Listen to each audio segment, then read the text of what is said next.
어린이 여러분 같이 예배드리고 계시죠?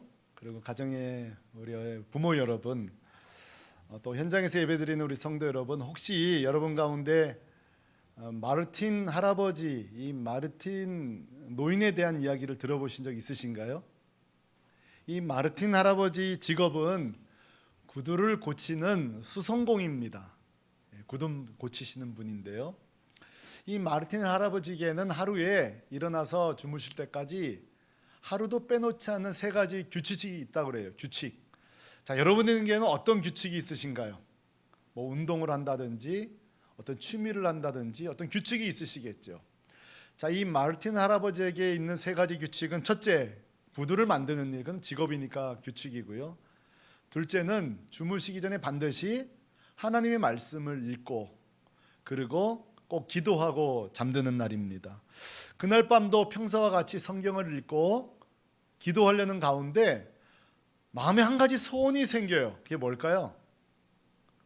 그것은 바로 꼭 한 번쯤은 예수님을 만났으면 좋겠다. 여러분, 그런 소망을 가져보신 적 있나요? 예수님 만나면 좋겠다. 이 마르틴 할아버지는 예수님을 꼭 만나고 싶다, 이런 마음을 가진 채로 잠이 들었는데, 그래서 그런지는 모르겠지만 꿈속에 주님이 나타나신 거예요. 그리고 하시는 말씀이, 내일 너희 구두방에 내가 찾아가겠다. 주님이 꿈속에 이렇게 말씀하시는 거예요. 여러분, 진짜 우리가 직접 이런 말씀을 들었다면 아마 심장이 터져버릴 거예요. 얼마나 놀랐는지. 자, 다음 날 아침 이 마르틴 할아버지는 어디만 쳐다보고 있을까요? 하루 종일 내내 방만 쳐다보고 있을 거예요. 창 밖으로, 문 밖으로. 누가 지나가나. 왜? 누구를 기다리시는 거예요? 예수님 찾아오기를 기다리겠죠. 구두를 조금 만들다가 부시럭 소리만 나면 또 창을 내다볼 거예요. 누가 왔을까 싶어서요? 예수님이요. 근데 보니까 예수님이 아니에요.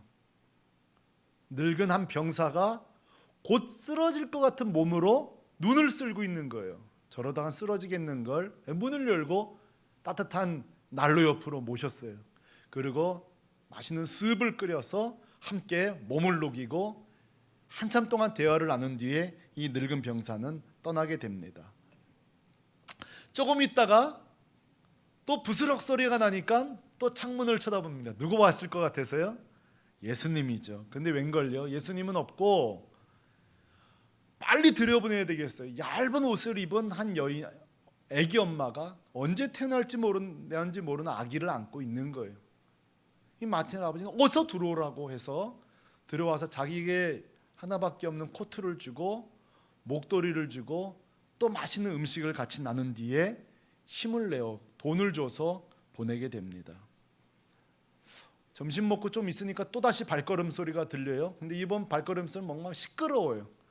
나가보니까 이게 웬걸요? 한 아주머니와 한 소년이 싸움이 붙었는데, 이윤즉슨 이 소년이 이 아주머니의 사과를 훔치다가 잡힌 거예요. 이 마틴 할아버지는 두 사람 다 자취증을 들고 그 사과 값을 이 할아버지가 지불해 줍니다. 그리고 화해를 시키고 용서케 한 뒤에 또 두 사람을 돌려보냅니다. 산 문턱을 보니까 이미 태양은 지어서 저녁이 되었죠. 약속대로 주님은 오시질 않은 거예요. 아, 이 꿈이 진짜가 아니었구나. 몹시 실망했지만 그날도 평소처럼 또 자기 전에 성경을 읽는데, 바로 오늘 우리가 읽은 마태복음 25장 35절 36절을 읽게 된 거예요. 그 내용이 무엇인가요? 그럼 같이 한번 읽어볼까요? 가정에서도 같이 한번 읽어볼까요? 시작. 내가 줄일 때에 너희가 먹을 것을 주었고, 목마를 때에 마시게 하였고, 나그네 되었을 때에 영접하였고, 헐벗었을 때에 옷을 입혔고, 병들었을 때에 돌보았고, 옥에 갇혔을 때에 와서 보았느니라. 이 말씀을 읽는데 갑자기 환상이 보이면서 오늘 낮에 만났던 한 사람 한 사람이 나타나기 시작하는 거예요. 그러면서 늙은 병사부터, 마르틴 고마워, 사실은 나는 예수였어, 오늘 습 너무 고마웠어, 그러면서 늙은 병사가 예수님 모습으로 바뀝니다. 그리고 사라져요. 조금 있으니까 아기 엄마가 오늘 따뜻한 목도리 너무 고마웠어요. 근데 보니까 예수님 모습으로 바뀌면서 마틴, 너가 나를 도와준 거야. 똑같이 이 소년도 오늘 할아버지를 통해서 내가 용서를 배우게 됐어요 하고 사라지면서 예수님으로 바뀌게 되어집니다. 이 마틴 할아버지에게 예수님은 찾아오신 거예요. 그런데 전혀 다른 모습으로 찾아오신 거죠. 여러분이 오늘 본 이 장면은요, 어린이 여러분, 이 톨스토이의 단편 소설이에요. 제목이 사랑이 있는 곳에 신도 있다라는 책에 나오는 이야기예요. 그러나 여러분, 이게 묻고 싶어요. 과연 이 소설이 톨스토이가 창작해낸 내용일까요? 물론 그렇죠. 그러나 실제로는 마태복음 25장에서 예수님이 실제로 명령하신 내용을 소설로 바꾼 거예요. 주님은 이것을 소설이라고 말씀하지 아니하시고 오늘 40절에 우리에게 이렇게 명령하세요. 같이 읽어봅시다. 시작. 임금이 대답하여 이르시되 내가 진실로 너희에게 이르노니 너희가 여기 내 형제 중에 지극히 작은 자 하나에게 한 것이 곧 내게 한 것이니라 하시고, 결국 마틴 할아버지가 도와준 사람들은 예수님께 한 거예요. 동시에 예수님께 하는 것이 곧 가난한 자들을 돕고 있는 거죠. 그러니까 이 예수님의 말씀, 이 소설의 핵심이 뭐예요? 이 세상 사람들이 우리를 통해 보이지 않는 예수님을 만나는 거예요. 이 세상이 우리를 통해 예수님을 볼 수 있는 거죠.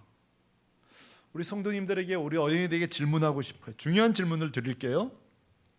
늙은 병사, 아기 엄마, 사과를 훔치다가 잡힌 이 소년, 이 세 사람은 이 마틴 할아버지를 통해 무엇을 경험한 거죠? 예수님의 사랑을 경험한 거예요. 예수님의 사랑을 경험한 거예요. 이 늙은 병사가 그 뒤에 어떻게 됐는지, 이 아기 엄마가 뒤에 어떻게 됐는지, 이 사과를 훔친 소년이 뒤에 어떻게 된지 톨스토이는 더 이상 기록하고 있지 않아요. 그러나 제가 추측해봐요. 늙은 병사가 나중에 집에서 습을 마실 때마다 늘 그 마틴 할아버지를 떠올리지 않았겠어요? 그때 쓰러질 뻔하던 그날 밤, 그날 그 습이 아니었으면, 그 마틴 할아버지의 사랑이 아니었으면 난 아마 죽었을지 몰라. 그것만 생각했을까요? 천만에요. 늙은 병사는 마틴 할아버지를 통해 보이지 않는 예수님을 만난 거예요. 그 아기 엄마는 나중에 그 목도리를 만질 때마다 그러잖아. 이걸 누가 줬지? 맞아. 마틴 할아버지지. 한번 찾아가 볼까? 여러분, 거기서 끝났을까요? 이 목도리는 사실은 마틴 할아버지의 사랑이지만 사실은 보이지 않는 예수님의 사랑을 경험한 거예요. 이 사과를 훔치다 잡힌 소년은, 제 바람은 그래요. 그 다음부터는 도둑질을 안 했기를 바래요. 그 용서를 경험한 뒤에, 그때 내가 사실 큰일 날 뻔했지. 손버릇이 나쁜 시절에 그 할아버지를 통해 내가 용서를 경험하고 도둑질을 그만두게 되었지. 그게 끝이 아니라 보이지 않는 주님을 경험하지 않았을까요? 저는 이 톨스토이의 책 제목을 참 좋아해요. 사랑 있는 곳에 신도 있다. 저는 이걸 이렇게 바꾸고 싶어요. 한번 따라 하실래요? 사랑 있는 곳에 예수님도 있다. 여러분 믿습니까? 보이지 않는 예수님이, 들리지 않는 예수님이 우리가 사랑하는 그곳에, 우리가 섬기는 그곳에 예수님이 존재하시는 거예요. 저는 여러 차례 말씀드리겠지만 어머니 사랑을 잘 기억을 못해, 일찍 돌아가셔서. 근데요, 저는 우리 장모님 사랑을 통해, 이름이 천옥래 씨입니다. 지금 이 방송을 듣고 계실 거예요. 저는 저희 장모님을 통해 예수님 사랑을 배웠어요. 그 희생적인 사랑, 헌신적인 사랑, 저는 잊을 수가 없어요. 우리 장모님 사랑은요, 아마 예수님이 이렇게 사랑이 많으시겠지. 이렇게 말하고 나면 지금 같이 예배드리고 있는 우리 김준평 장인어른도 섭섭하실 거예요. 저는 우리 장인어른을 통해서는요, 자상함을 배웠어요. 얼마나 자상한지 몰라요. 예를 들면요, 한약집에서 약을 데려오거든요. 자녀들. 그럼 우리는 약재 그냥 언제까지 배달 오면 되잖아요. 6시간, 7시간을 거기서 그걸 지켜보세요. 왜 보시냐면 뭘 넣을까 봐. 사실 좀 없어야 거기 밀가루도 넣고 좀 딴 것도 넣어야 되는 거 아니에요. 뭐 진짜 그런지는 모르겠지만 한나절을 거기서 지켜보세요. 제대로 끓이는가. 그 본인 드실 거 아니거든요. 자녀들 주려고. 얼마나 그 사랑과 자상함이. 그러면 여러분, 제가 그 한약을 먹을 때마다 아이고 건강해지지, 제가 그걸로 끝나지 않아요. 거기에 우리 장인의 사랑을 봐요. 거기서 끝나지 않아요. 예수님의 사랑은 얼마나 더 클까. 여러분, 이 한약, 이게 단순한 물건이 아니에요. 이건요, 우리로 하여금 누군가의 사랑을 깨닫게 하고 기억해 주는 매개체가 되는 거예요. 목도리, 습, 그 사과 하나, 이게 뭐죠? 우리 안에 남겨둔 사랑의 언어들이에요. 하나님의 사랑을 기억해 주는 놀라운 거죠. 가끔 전도하다 보면요, 불신자들이 그래요. 아이, 뭐 복잡하게 얘기하지 말고 하나님 여기다 딱 갖다 놔봐 이래요. 뭐 그렇게 복잡해, 예수님 여기다 딱 갖다 놔봐 이렇게 말한다고요. 그럼 어떻게 하면 좋아요 이거를? 우리도 본 적이 없는데, 믿을 뿐이지 본 적이 없는데. 방법이 있어요. 변화된 우리의 삶이 예수님을 보입니다. 우리의 사랑이 예수님을 보게 한다고요. 그 한약을 통해 제가 저희 장인어른의 사랑을 보는 것처럼, 그 따뜻한 밥 한 끼 우리 장모님의 사랑을 제가 기억하는 것처럼, 요즘 우리 기도 제목이 새물결기에 특별히 떠나간 자녀들이 들어오기를 간절히 기도하는 교회잖아요. 그렇게 유치부, 유초등부 때 믿음 생활 잘 풍년이었던 아이들이 지금 떠나가 있어요. 어떻게 돌아오게 할까요? 딱 갖다 놓을 수가 없잖아요. 예수님을 어떻게 할 수 있을까요? 할 수 없어요. 우리 부모의 예수님의 사랑을 이렇게 비춰주는 수밖에 없어요. 우리의 사랑과 헌신, 여러분 잘하고 계신 거죠. 근데요, 때때로 우리가 지쳐요. 여러분 전도해 보면 지치지 않던가요? 진짜 이만하면 좀 올만도 한데, 이렇게 좀 섬겨줬으면, 이렇게 좀 사랑해줬으면, 이렇게 권유했으면 올만하잖아요. 근데 꿈쩍도 안 할 때 우리는 낙심합니다. 그리고 안 해야 될 말을 해요. 아이고 천국 아무나 가냐 뭐 이런다든지. 그래서는 안 되는데, 왜? 내 안에 내가 힘이 없으니까. 여러분, 그러므로 우리가 지치지 않고 포기하지 않고 한 사람을 사랑하고 섬길 수 있는 방법은요, 먼저 내 안에 하나님의 사랑이 가득해야 돼요. 십자가의 사랑이 가득해야 돼요. 오늘 이 아침에, 오늘 방송으로 예배드리는 우리 가정마다 그 십자가의 은혜, 하나님의 사랑이 넘치게 되기를 소망합니다. 누가 그랬어요. 막 인생을 살다가 억울한 일이 벌어지거든 예수님을 생각하라고 그랬어요. 예수님만큼 억울한 사람이 어디 있어요? 자기는 죄도 없는데, 온몸이 피투성이가 되도록 십자가를 져야 했어요. 채찍질을 맞아야 됐어요. 여러분 생각해 보세요. 예수님보다 억울한 사람이 있어요? 죄 때문에 고통 겪으시는 거잖아요. 예수님만큼 속타는 인생이 어디 있어요? 여러분, 우리가 이 가장 억울함을 당하신 예수님을 기억할 때 우리가 조금 억울함에서 벗어날 수 있어요. 여러분, 우리 신앙생활 하다 보면요, 내 인생이, 내 삶이 너무 각박하다 보니까 인색할 때가 있어요. 누군가를 돕는 일도 인색하고요, 헌금하는 일 때때로는 인색할 때가 있고요, 누구를 돕는 일도 재능, 마음, 시간 다 인색할 때가 있어요. 그때마다요, 인색하지 않았던 주님만 바라봐야 돼요. 어떻게 인색하지 않으셨죠? 옆구리에 창이 찔려 물과 피를 다 쏟으셨다고 그랬어요. 우리를 위해 피 흘리심에 인색함이 없으셨어요. 우리를 구원하시는 일에 있어서 인색함이 없으셨어요. 남김없이 다 퍼주시고 가셨어요. 그게 우리 주님이세요. 누군가 용서하기 힘들 때 있죠. 저도 종종 있어요. 누군가 용서하기 싫을 때가 있어요. 안 될 때가 있어요. 그때마다 우리 하나님 이렇게 말씀하세요. 내가 너희를 용서한 것 같이 너희도 서로 용서하라고. 그러고 보면 우리 힘으로는 용서 못해요. 내가 너희를 용서한 것 같이.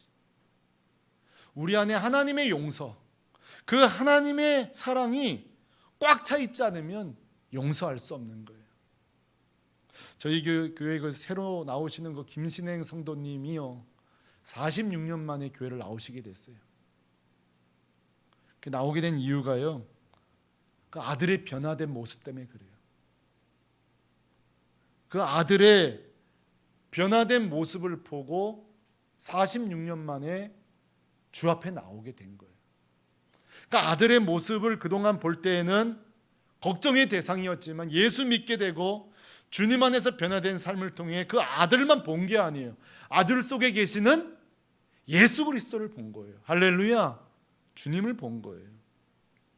그러므로 여러분, 교회가 준비해야 될 게 있습니다. 우리 새물교회 교회가 준비할 게 뭐예요? 다른 거 없어요. 교회가 시설이 좋고 건물이 크고 그러면 나오던 시절이 있었어요. 교회 건물이 전도해요. 옛날엔 그런 시절이 있었어요. 물론 지금도 그럴지 모르겠어요. 그러나 저는 생각을 달리해요. 정말 교회 성도가 준비해야 될 것은 그리스도의 사랑이에요. 하나님의 사랑이에요. 이 교회 와보니 세상에 맛볼 수 없는 그리스도의 사랑과 용납과 용서와 오래 참음이 있을 때에 이 교회에 예수님 계시는구나. 아멘이십니까? 이 교회에 막 1억짜리 오르가는 혹시 없어도 예수님 계시는구나. 이 교회 인테리어가 대단하지 않아도 빛 대신 영광스러운 예수님이 계시구나. 그거를 보여줄 수 있는 교회가 될 수 있었으면 좋겠어요. 근데요, 예전에는 예수님의 사랑만 교회에 있으면 됐는데 지금은 준비할 게 또 하나가 생겨났어요. 이걸 나누고 싶어요. 뭐냐면 우리 안에 그리스도의 사랑이 가득한데요, 문제는 불신자가 오질 않네요. 와서 봐야 되는데, 경험해야 되는데, 맛봐야 되는데, 새물교회에 와서 그리스도의 사랑을, 십자가 은혜를 맛봐야 되는데 이제는 더 이상 교회에 오지 않는 시대가 됐어요. 더더군다나 코로나 시기가 됐잖아요. 그래서 요즘 저는 갈수록 주님의 명령이 아멘 아멘 되어져. 뭐라고 그랬죠? 너희는 땅끝까지 이르러 복음을 증거하라고 그랬어요. 땅끝에서 온몸만 복음을 전하라는 게 아니라 너희가 땅끝까지 이르러. 주님은 이런 시대가 될 걸 알고 계셨던 것 같아요. 더 이상 교회에, 성전에 믿는 자에게 나오지 않는 시대가 될 거라는 것을 알고 계셨던 것 같아요. 그러므로 우리에게 필요한 것은 잘 온 사람을 환대하는 것도 필요하지만 찾아가는 발이 필요해요. 그리고 삶으로 증명하는 복음이 필요해요. 우리에게 이 두 가지가 필요해요. 찾아가는 발, 삶으로 증명하는 예수 그리스도. 목사님, 그런데 찾아가도 코로나 시대에 누가 우리를 만나줘야 만나죠? 맞습니다. 점점 지금 우리 고독한 시대, 비대면 시대가 돼가던 중이었고 코로나가 오는 바람에 땡겨져 버렸어요. 이미 그 전부터 혼밥하고 혼자 여행 가고 혼자 놀고 정보도 혼자서 스마트폰을 통해서 대화보다는 정보량을 스마트폰으로 알게 됐죠. 옛날에는 우리를 정보 어디서 얻었죠, 권사님? 미장원 가서 얻었단 말이에요. 정보를 미장원 가서. 또 남자들은 또 젊었을 때는 예비군 훈련 가가지고 정보도 얻고, 그저 차 한잔 하다가, 옛날에 또 이제 담배 피울 때는 담배 피면서 이런저런 얘기하다가 관계를 통해 정보를 얻었지만 지금은 그냥 혼자서 누가 안 만나도 되는 시대가 됐어요. 코로나 시대는 더 만남은 없어졌고, 음식도 이제는 1인분씩. 옛날에는 우리 한 그릇 못 시켜 먹었어요. 미안해서. 지금은요, 한 그릇씩 다 시켜 먹을 수 있는 시대가 됐어요. 근데 오늘 제 설교처럼 우리가 찾아간다고 만나줄까요? 이렇게 생각하고 나면 막 속 절망이 돼요. 과연 세상이 교회에 다시 기회를 줄까? 다시 교회가 부흥할 수 있을까? 염려가 되어져요. 근데요, 제가 소망의 이야기를 드립니다. 걱정하지 마세요. 제 얘기가 아니라 미래학자가 그런 말을 해요. 미래학자들이 이런 얘기해요. 정말 사람은 알다가도 모를 존재래요. 사람이 왜 알다가도 모르느냐? 사람은 그렇게 혼자 있기를 원한대요. 근데요, 또 되게 함께 있기를 원한대요. 이게 뭔 말이에요 지금? 이런 표정이시대요. 뭔 말인지 모르는 이게 우리예요. 그렇게 고독하기를 원하면서도 그렇게 갈급해하는 게 우리 인간이에요. 왜 그럴까요? 왜 그럴까요? 여러분, 그 철학자 쇼펜하우어가 그 염세 철학의 무슨 뭐 제목자, 오래돼서 잊어졌어요. 거기 보면 이런 내용이 나와요. 이 쇼펜하우어가 고슴도치 이야기를 하는데요. 고슴도치가 등에 막 가시가 돋쳐 있잖아요. 근데 이 고슴도치가, 저 예쁜 고슴도치가 밤에 추워지면요, 추위를 피하기 위해서 서로 따뜻한 체온을 나누려고 모여들어요. 막 몸을 붙이고, 우리도 추우면 이렇게 안고 자잖아요. 근데 안으면 또 찌르는 거예요. 가시가 찌르니까 또 떨어져요, 고슴도치들이. 그러다 추워지면 모이는데 또 찌르는 거예요. 근데 쇼펜하우어가 뭐라냐면 이게 인간이다 그랬어요. 함께하면 힘들고 떨어지면 외롭고. 재밌죠? 함께하면 함께할 줄을 몰라서 힘들고 떨어지면 또 외롭고. 왜 이럴까요? 왜 우리가 이 고슴도치 인생일까요? 그것은 하나님의 창조 원리 때문에 그래요. 원래 우리가 이 죄성 때문에 왜곡돼서 함께할 줄을 모르는 거지, 우리는 원래 창조된 것이 함께하도록 만드셨습니다. 사랑하도록 만드셨습니다. 우리 모두 다 좀 어수룩하게 다 만들어놔가지고 서로 돕지 않으면 못 살게 만들어놨어요. 여러분, 우리 부부 사이에 도대체 이걸 내가 언제까지 도와줘야 되냐 해야 되는데, 언제까지인지 알려드리겠습니다. 평생 하십시오. 그거 평생 하셔야 됩니다. 그래서 우리가 만난 거거든요. 안 됩니다. 그거 안 돼요. 다 한 가지씩 어수룩한 게 우리가 있어요. 그거를 채워주라고 사랑의 존재고 관계적 존재로 우리를 만들어주신 거예요. 그런데 우리가 죄 때문에 사랑할 줄도 모르고 대화할 줄도 모르고 함께할 줄도 모르게 된 거예요. 근데 여러분, 이제 미래가 돼도요, 이건 변하지 않아요. 우리의 창조 원리가 그렇기 때문에 너무 사랑이 그립고요, 너무 만남이 그립고요, 계속 관계가 그리워요. 그래서 여러분, 미래학자들이요 다 사라지는데 절대 종교는 사라지지 않는다 그랬어요. 제대로 본 거예요. 제대로 본 거예요. 더 고독하지만 더 갈급해지기 때문에 우리는 그날을 바라보면서 그리스도의 사랑을 전하는 거예요. 제가 그래서 하는 말이 있어요. 한번 따라 하실래요? 신앙과 입맛은 돌아온다. 아이들이 막 방황하다가 주님 떠나지만 돌아오는 거죠. 입맛도요, 어릴 때는 뭐 치킨 좋아하고 피자 좋아하고 파스타 좋아하지만 나중에 되면은 엄마 그거 뭐 우거지국 안 해주세요? 이런단 말이에요. 미역국 안 해주세요? 왜요? 그 먹던 거니까. 어릴 때 먹던 거잖아요. 청국장 끓이면 난리 나요, 애들 막. 근데 그 청국장 좀 더 없냐고. 왜 그렇죠? 그 돌아오는 거예요. 그 함께. 옛날에 생각하면 좀 우리 좀 비생적이긴 했어. 밥 다 먹던 밥도 말아가지고 같이 또 먹기도 하고. 그런 시절로 돌아오는 거예요, 우리 삶이. 자, 신앙도 마찬가지예요, 여러분. 우리가 전도하고 사랑을 베푸는 거 의미 없다고요? 아니요. 그들이 공고한 날이 옵니다. 고독한 날이 옵니다. 너무 외로운 날이 옵니다. 친구 좋아서 떠났지만 그 친구들에게 헛물키고 배신당한 날이 온다고요. 그때에 진짜 교회에는 진짜 사랑이 있었는데, 교회 그 장로님이 나를 그렇게 사랑해 줬는데 옛날 생각나는 거예요.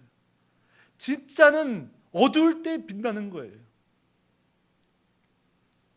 그러면 저희 교회 제가 부임해서 세 점의 그림을 붙여놓은 거 아시나요? 제 방에 하나 있고요, 올라오는 길에 하나 있고 또 1층에 하나 있어요. 그 그림 속에는 제 목회 철학을 담아놨는데 지금 하나만 더 걸면 이제 더 이상 제가 안 걸 거예요. 그 하나가 뭐냐면 이번 주에 제가 구입하려고 하는데요, 뭐 오해하지 마시고 교회 돈으로 산 거 아니면 다 제가 사서 걸은 겁니다. 렘브란트의 그림인데 탕자의 귀환이라는 그림이에요. 이 그림은 누가복음 15장을 배경으로 한 그림이에요. 누가복음 15장은 뭐죠? 집 나간 둘째 아들 유산 가지고 집 나간 아들 떵떵거리고 살다가 어떤 처지가 되죠? 돼지 밥을 우리 통해서 같이 먹는 신세가 돼요. 그때에 뭘 깨닫죠? 아버지 사랑을 기억해요. 아버지가 엄하고 무서웠던 분이라면 아유 그래도 돼지밥 먹는 게 낫지 거기 갔다가는 어떻게 돼 이랬을 거예요. 그러나 어린 시절 그 아버지 사랑이 있었던 거예요. 그 하나님 사랑이 있었던 거예요. 그러니까 이 아들이 돌아온 거죠. 저 그림을 이제 제가 어디다 걸어놓을까 지금 생각 중인데 그 그림 속에 곧 돌아오게 될 우리 불신자들을 바라보는 거죠.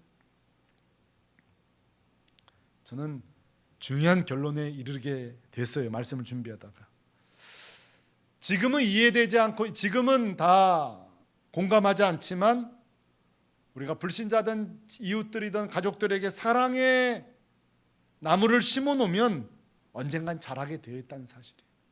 언젠간 자라게 되어 있다. 우리가 가족 전도에서 절대 낙심하지 말아야 될 이유가 반드시 있다. 언젠가는 돌아온다. 계속 우리가 할 일은 계속 그리스도의 사랑을 전하는 거예요. 저는 제 사역의 거의 3분의 2는 청년들과 함께 보냈어요. 대학생 청년들. 그때 제가 잊지 못하는 제자 중에 하나는요 이랬어요. 목사님 제발 저 좀 가만 놔두세요. 저는 이렇게 이른 나이 예수 믿고 싶은 생각 없다는 거예요. 안 믿을 건 아니에요. 제가 언젠가 믿을 텐데 지금은 세상이 얼마나 즐거운데 재미있는데 내가 벌써부터 와가지고 이렇게 답답한 곳에 있냐니까 예수 믿긴 하는데 지금은 내가 좀 날 좀 가만 놔두세요. 이렇게 말하던 제자가 있었어요. 내 자녀 하나 둘 낳고 우리 마음대로 돼요. 밤에도 응급실 가야 되고 내 뜻대로 안 되는 인생 가운데 주님 앞에 나오더라고요. 지금 얼마나 신앙생활 잘하는지 몰라요. 안 되는 거예요. 내 힘으로 안 되는 거예요. 신앙과 입맛은 돌아온다. 반드시 돌아온다. 다만 전제가 있어요. 우리가 사랑을 많이 심어놔야 돼요. 그리스도의 사랑을 많이 심어놔야 돼요. 그런 의미에서 성탄절은요 그 불신자들의 친구들의 영혼의 마당에 그리스도의 나무를 많이 심을 수 있는 찬스예요. 선물을 줘도 괜찮잖아요. 성탄절이다 그러고 주면 되니까. 거기에 대놓고 또 교회 나오려고 하지? 이렇게 하진 않을 거예요 아마. 그렇게 매몰차게 하진 않을 거예요. 카드도 보내고 선물을 보면서 그들이 지금 이거 뭐지 우리 집에 그릇이 없어? 우리 집에 뭐가 없어? 그게 아니라 언젠가는 왜 그때 나를 이렇게 그 권사님이 이렇게 나를 사랑했지? 왜 그 집사님 그때 나를 이렇게 사랑했었지? 주님께서 성령께서 깨닫게 하는 날이 올 줄로 믿습니다. 이 성탄이 이제 2주 앞으로 다가왔습니다. 우리가 함께 못 만납니다. 계신 곳에서 창의적으로 많은 친지 불신자들의 영혼에 마르틴 할아버지가 되셔서 보이지 않는 예수님을 여러분의 삶을 통해 보여주는 우리 자녀들, 우리 성도들 되시기를 주님의 이름으로 축원합니다. 한번 따라하시죠. 사랑 있는 곳에 주님이 계신다. 사랑 있는 곳에 주님이 계신다. 아멘. 우리 다 같이 자리에서 일어나서 우리 찬송 한 장 부르고 마치겠습니다. 125장입니다. 125장 우리 성탄 찬양. 우리 가정에서도 우리 박수 치면서 힘차게 천사들의 노래가 찬양하십시다.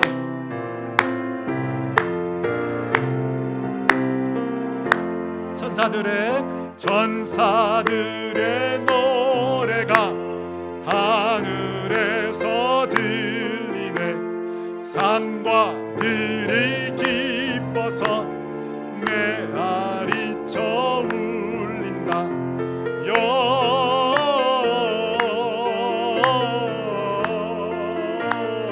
영광을 높이 계신 주께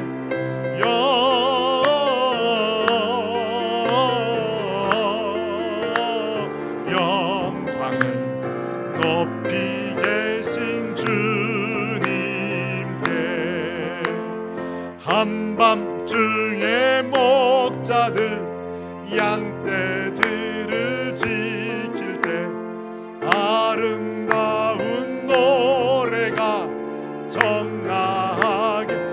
힘차게 찬양합시다. 영광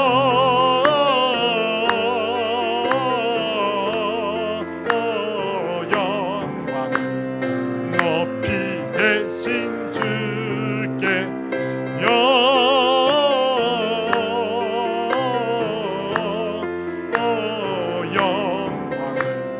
높이 계신 주님. 4절 구유 안에 누이신 어린 아기의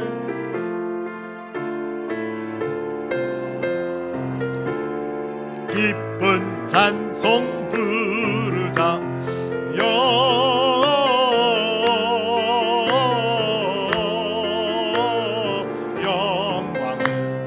높이 계신 주께 임재.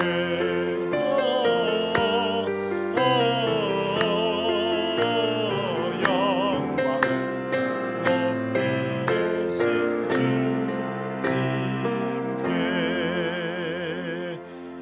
우리 같이 한번 기도하겠습니다. 이 시간에 우리 같이 기도할 때에 보이지 않는 우리 주님을 어떻게 볼 수 있을까요? 그것은 우리의 하나님의 사랑이, 예수님의 사랑이 우리를 통해 전달되는 겁니다. 이 시간 같이 기도할 때 먼저는 내가 그 그리스도의 사랑이 내 안에 넘치게 해주십시오. 억울할 필요가 없으신 예수님, 그 모진 고통을 겪으며 억울한 인생이 되셨어요. 인색할 때마다 주님을 바라보십시다. 물과 피를 남김없이 쏟아주신 우리 예수님, 우리는 한 번 용서하기도 힘든데 끝까지 용서하시는 그 하나님의 사랑, 이 시간에 먼저 내 안에 하나님의 사랑, 그리스도의 사랑이 넘치게 해주세요. 같이 기도하십시다. 하나님 아버지,